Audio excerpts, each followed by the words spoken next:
வணக்கம். நான் டிஎம்எஸ். இது தமிழ் ட்ரெயின் ட்ராவல் சேனலுங்க. இந்த வீடியோவில் நம்ம ஆன்லைன் டிக்கெட் ரிசர்வேஷன் எப்படி 2 மினிட்ஸ்க்குள்ளே எப்படி பண்ணுறதுன்றதை விளக்கமாக பார்க்க போகிறோம்.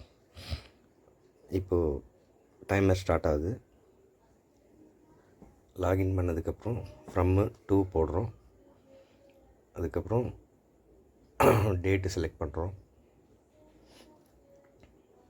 சர்ச் ட்ரெயின்ஸை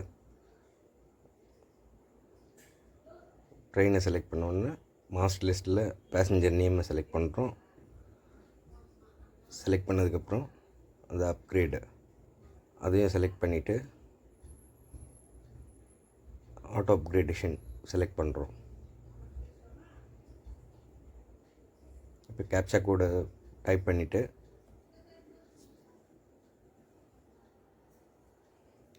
எஸ் கொடுத்துட்டோன்னா பேமெண்ட் பேஜுக்குள்ளே போயிடும். இப்போ பேமெண்ட் பேஜ் பார்த்துக்குங்க. கார்டு நம்பரு,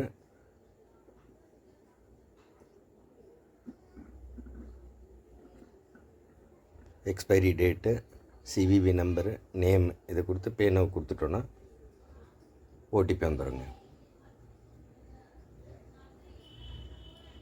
அப்படியே டைமரும் பார்த்துக்குங்க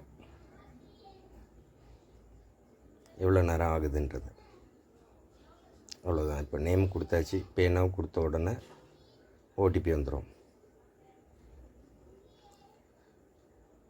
ஓடிபிக்கான டிப்ஸ் ஆல்ரெடி கொடுத்துருக்கேன், அதையும் பார்த்துக்குங்க. ஓடிபி வந்துடுச்சு. ஓடிபி என்டர் பண்ணுறோம்.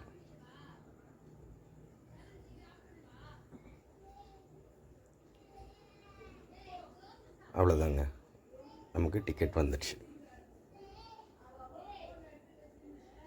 இதுதாங்க சிம்பிள் ப்ரொசீஜருங்க. இந்த வீடியோ உங்களுக்கு பயனுள்ளதாக இருந்ததுன்னா சப்ஸ்கிரைப் பண்ணி ஷேர் பண்ணுங்கள்.